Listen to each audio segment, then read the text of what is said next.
beautiful people. What's good? What's poppin'? I hope you're having a great day so far. If not, that's okay. That's all right. Come on. Sit down with me. We're going to flip that frown upside down, and we're going to get into another reaction for you, okay? So I have received quite a few subscriber suggestions. Thank you kindly. Thank you. I love to see you guys comment on my channel for the next future watch. So you guys wanted me to do more of a deeper dig and dive into the Elvis legacy, okay? So you wanted me to check out the Black Community Part 1 and 2. Now when I researched it, what popped up first is titled Elvis Presley and the Black Community, the echo that will never die.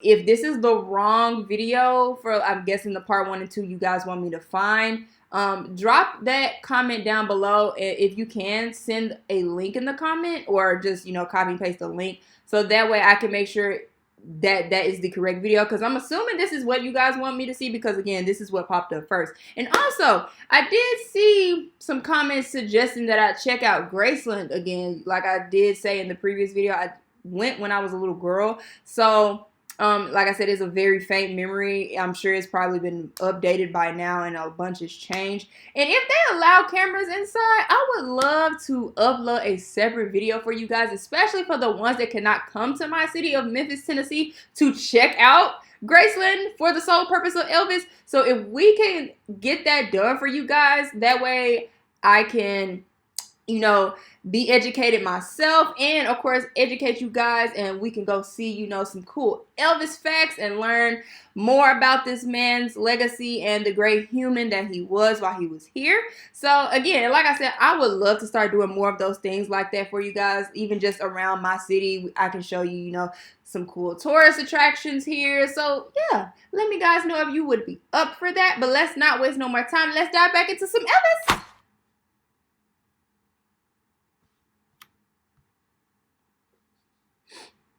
I thought he was a very beautiful, and still is, a very beautiful person, and his memory shall probably forever live on. Well, you ain't never gonna rabbit. You ain't no friend of mine. There is no room in this city for the vulgar performances of Elvis Presley. It's shocking. What? I watched him gyrate his legs and swivel his hips. And our parent-teachers group feels he should not be on television. Weaver. Gyrate his hips? Oh, if only they know what goes on in 2025. If they knew back then, oh, they would be deeply ashamed if that's the case. Set up a 20-man committee to do away with this vulgar, animalistic, nigger rock and roll bar. Our committee will check with restaurant owners. You mean to tell me, clearly I know segregation was around back in during this time that Elvis was here, but they also had hatred for certain genres of music too? Oh my gosh. They really hated rock and roll. They said, we don't want it. We don't want it. That's crazy. And the cafes to see what Presley records is on their machines, and then ask them to do away with them. You've learned anything from the criticism level that you? No, I haven't. You haven't, huh? Because I don't feel I'm doing anything wrong. Clock it, Elvis. Because what was this man doing wrong? Being original? Being authentic? Being himself? That was the problem? You ain't nothing but a hound dog. Cry all the time. Rock and roll has got to go. And go it does at KWK. We're all through playing rock and roll records. He really broke their This week record. is record-breaking week here at KWK. And after this week, no more rock and roll will be played on the air. The obscenity and vulgarity of the rock and roll music is obviously a means by which the white man and his children can be driven to the level with a nigger. It is obviously nigger music. Everybody mostly turned him down. And because first thing, he had Negroes' ways. This is what they didn't, really at that time, they didn't want to accept. Mostly by black performers. And he, in essence, because of at that particular time, the kind of backwards mental capability that many people had, as judging a person because of the color of their skin is somewhat still does exist. But back then it was worse, and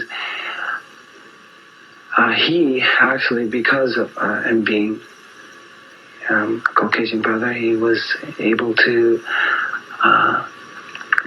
do away with that whole thing. I was just about to make that comment. So just because, and a lot of you educated me as well, because he had an upbringing around African Americans, black people. He clearly was inspired, even though he possibly wasn't the first one. I'm not sure who the first person ever was to make rock and roll. But whoever it was, clearly he was inspired. And because he decided to make a leap just during this time period, again, during segregation, to try to bring these communities together, they hated him for that. That's what I'm picking up. They really... The 77-year-old Early Wright, a disc jockey at radio station WROX in Clarksdale for 45 years. Hi there. Pleasant good evening, ladies and gentlemen. How do you do? This is your soul man to be with you until I get through. I want you to stand by, don't have no fear. Following Jay's show, should I play one like this one from out of here? Elvis Presley. Elvis's songs still get good play on Wright's program among the blues, gospel, and jazz recordings that are its staples. It was almost 40 years ago when Elvis drove down to Clarksdale from Memphis with a record and asked him to play it. And I had been playing his record, and I had never seen him before, and I was amazed to see him. When he introduced himself to being Elvis Presley, then I went all the pieces over. Then he and I started talking. I used to be the manager of a gospel group called the 4-Star Quartet. And I could listen to a man sing a hymn. I could listen to a man sometime talk. I did that. And I could pick him out whether he could fit in my group. And talking to Elvis Presley, I could see a great future in him. Wow. It's no accident that Wright recognized Elvis's strong gospel roots. Here at the East Trigg Baptist Church in Memphis, older members of the congregation remember Elvis joining in with the choir while in high school. These were rousing sessions led by the charismatic pastor, the Reverend W. Herbert Brewster. Like most black people in the South, and to whose throat God has pressed down a harp of 1,000 strings, it only needed tuning. Elvis's voice was that type of voice that agreed with the thought of Calvary. He had that kind of bent and inclination and attitude that suggested that God could use him. I gave the music a different approach, a new beat.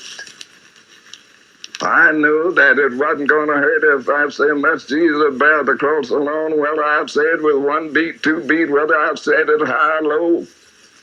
And I told them, "Come on in here and put your stuff together." They came in here, and it was a glorious experience, and Elvis was in that group.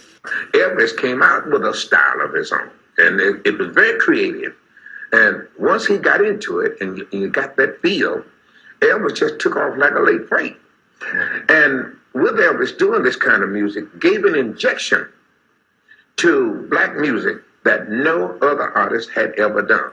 Let me tell you something. Hearing other people's testimonies about him just makes me think of the saying when people say, sometimes some stars are just born. And it seems like Elvis was just a star that was just born. It was already in him. And like the Pastor Brewster, Dr. Brewster was just saying, sometimes it just needs a little help. It just needs a little tuning to just set him on the right path. But he had already said he saw it. That's amazing. It was like an earthquake in my neighborhood. The whole place was shaking when he came on. And I said, how did a person possess that kind of power? That it even comes off the TV and grab me in this ghetto neighborhood. Elvis took my tutti frutti, and I was very disgusted. But Richard? by him singing it, he really made it bigger and made me bigger. During those days, if it was a white artist doing something, they would just say, they don't like our blacks and we don't like them either. He's nothing but a copycat. But Elvis Presley, when he came on, chicks was screaming and going crazy, and it was like in any other neighborhood. And I said, this guy's got something going, man. Elvis had something that made him sound like he truly meant it, and that's what made a lot of people like myself like him. I think Elvis had lots of soul. He appealed to black people. He definitely had to have soul. I'm telling you that first video I watched with him singing and I was crying, I literally could have sworn I said within the first minute, I was like, when he started singing, that man may be white, but he's singing like a brother. I don't know if y'all remember me saying that. Y'all can go back and watch that video. I could have sworn I said that. Because one thing I've learned, because I grew up singing in a church also. The reason a lot of black soulful singing is called soul is because it literally comes from soul. Like, you could tell the difference between just singing and soulful singing. Normally, yes, when you come from a poor neighborhood, when you're, like I said, when you're hungry for success, when not even just success, when you're hungry, trying to provide yourself possibly a different type of life, you're gonna sing with that struggle. And that struggle, and it's not when I say struggle, it's not a bad singing. It's the singing from the heart. It's from the gut because of your struggle. And it just seems like because Elvis was in those poorish, poverty neighborhoods, he had that soul in him because he had that fire lit under him. In order to do that. I think there's ever been an artist that when his name went on the marquee, they knew he was coming. People came from all over the world. I never heard of that. Elvis did a lot of stuff that, rappers do these days. He had the bling. You gotta have the bling when you're from Memphis. He had the bling, he had Cadillac, he had like a gangster in him. As the snow flies on a cold and gray Chicago morning, a poor little baby child is born in the ghetto. The song also resonates with people who've only met Elvis through his songs. I was talking about the hood. They're talking about where we come from. Paul Beauregard and Jordan Houston are the Oscar-winning rap duo 3-6 Mafia. They grew up just 2 blocks from Graceland in one of Memphis's poorest neighborhoods. I want CD Scratcher. And to note, still one of the poorest neighborhoods now in 2025. It's still one of them. Maybe not the poorest, but still one of the poorest. A part of the poor. My mom used to always listen to a song when I was young. He talked about, things that she went through. She had my mom had a bunch of kids, like 9 kids. You know what I'm saying? That's how you get somebody to listen to your song. You talk about what they know about, what they want to hear. And she know about the ghetto because, she lived in the ghetto. In the ghetto. That's it. And his mama cries. But if there's one thing that she don't need, it's another hungry mouth to feed in the ghetto. After we find the part on the record that we want to use, we sample it into the drum machine or the keyboard. That way we can loop it like. My first line says, first I'm broke, so I hang out with the rat and roach. It's still broke, so I'm sleeping on apartment floors. So it's just like the struggle, what's going on in the hood. First I'm broke, so I hang out with the rat and roach. It's still broke, so I'm sleeping on apartment floors. And I was off beat, but it's all good, because it's on TV.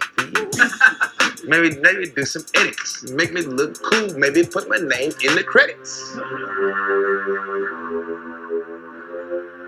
Once we have all that ready, we load it into the drum machine and then pay out. So he starts to roam the streets at night, and he learns how to steal and he learns how to fight in the ghetto. Survival is an everyday task, watching your back for the man wearing the mask.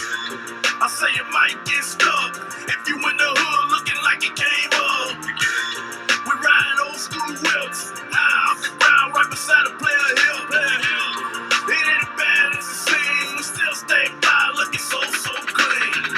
First I'm broke, so I hang out with the rat and roach. And still broke, cause I'm sleeping on apartment floors. The junkies kill up, kick when they smoke a brick. I never seen a drug dealer ever call it quits. The hood struggle is to make you gotta get the change. See, every day is like a dark cloud full of the rain. The feds tapping for what's dangerous when you hood trapping. So don't get lost in the sauce, slinging cold crackling. Man, that's insane to see. Because of course I know about 3 6 Mafia here, but just to see how much Elvis had an impact on people that came from my city. I live here. That's insane. Like, this is inspiring me because I don't live in the best part of the city right now myself. Oh man.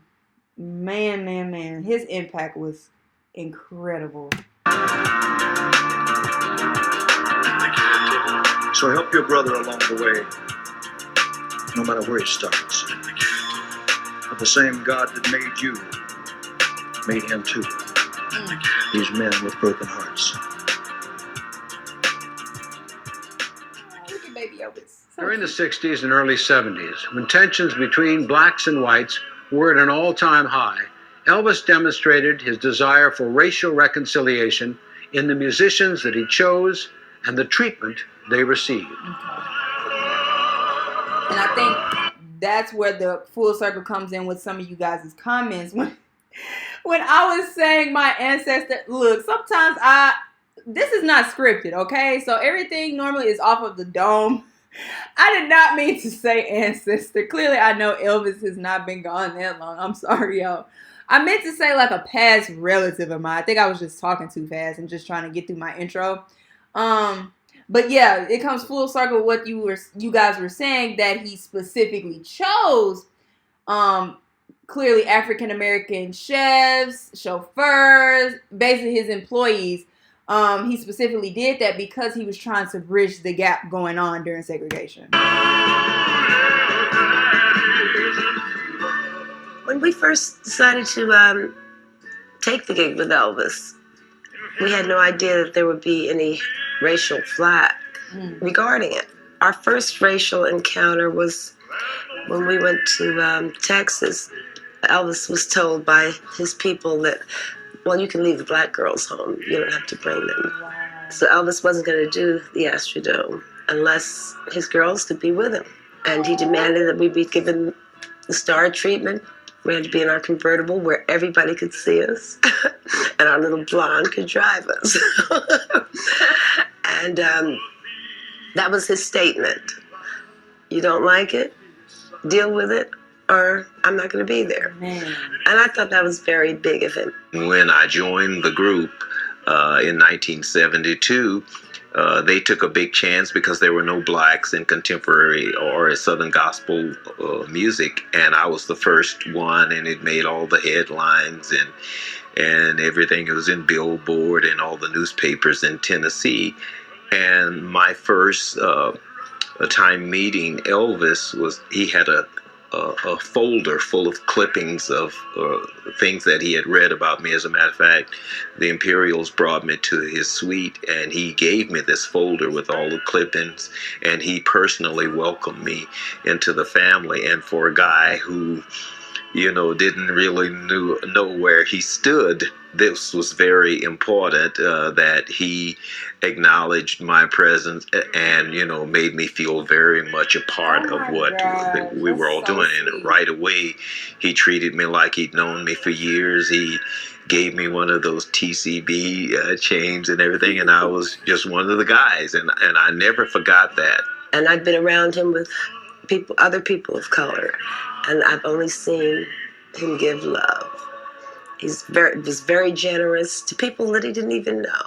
You didn't have to be of any racial persuasion for him to love you. And you know how rumors get started when there's a big star or something. The people will start rumors. Well, he doesn't like this kind of people, or he doesn't like those people or that people. And I never got that from him. But Elvis is a whole nother thing. It's just, I think it's scary to even be compared to people in that rank. Because he's such a big talent, and in his absence, he's bigger than in his presence. And music marks time, so in this time period, what Elvis was to his period would be something totally different. Well, I think rock and roll,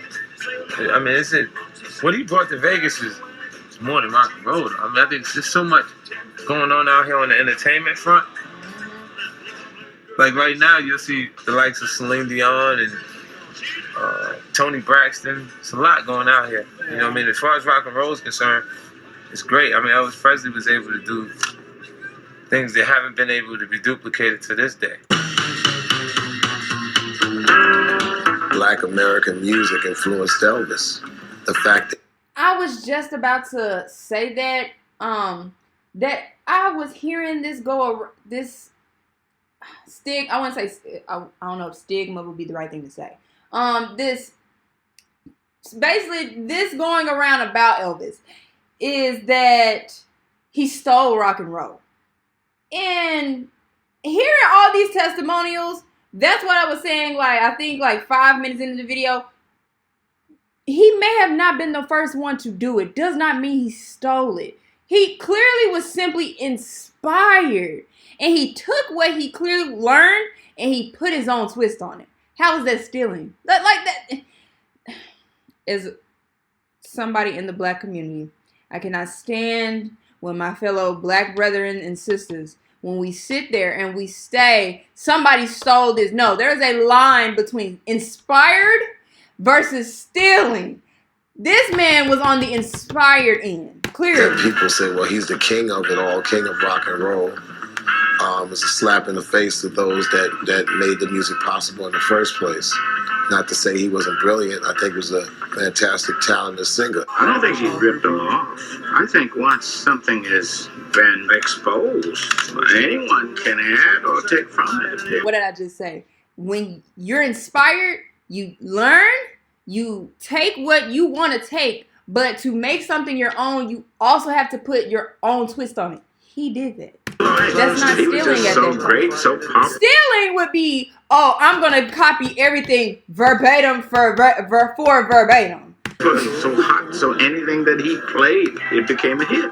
To me, they didn't make a mistake when they called him the king.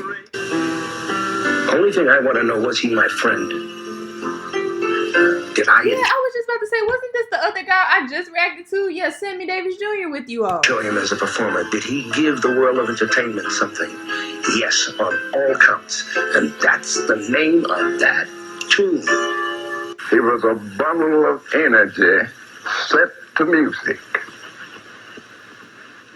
And that echo will never die. Oh, man. Elvis, I'm so sorry that you had to go through that. That is insane. But I definitely appreciate the amount of change that you made during your time on this earth, sir. Oh my goodness. Just seeing his story right here, right now with you all, it almost brought me to tears. Y'all almost got me for a third time, but I didn't cry. I was close. Because like I said, I don't live in the best neighborhood myself right now. And to see... Oh... Stop. The tears trying to get me. But to see his story just inspired somebody like me that no matter the situation, you can always change that. And by all accounts, I'm going to try to change that as best as I can in 2025. Oh my goodness. It may be some trials and tribulations. Clearly Elvis went through some trials and tribulations, but he did not let them stop him. But I definitely appreciate you guys for telling me to check this out. Oh my gosh, I feel like I may just have to rewatch this. I'm probably going to put this in my save for like inspiration, for like, you know, those hard days, those hard weeks where I feel like giving up. So I'm probably going to save this. Oh my goodness, this was just so heartwarming and heart-touching. So again, thank you guys for telling me to check this out. And again, if this was not the right video, drop the comment down below. If you can, copy and paste the link so that way I can check out the right video for you guys. But thank you so much for joining me today, guys. That was Elvis Presley and the Black community, the echo that will never die. Let me know what you thought about this video down below in the comments. Don't be afraid. Don't be shy to leave feedback or suggestions for the next future watch. Other than that, thank you so much for joining me today, and I will see you guys in the next video.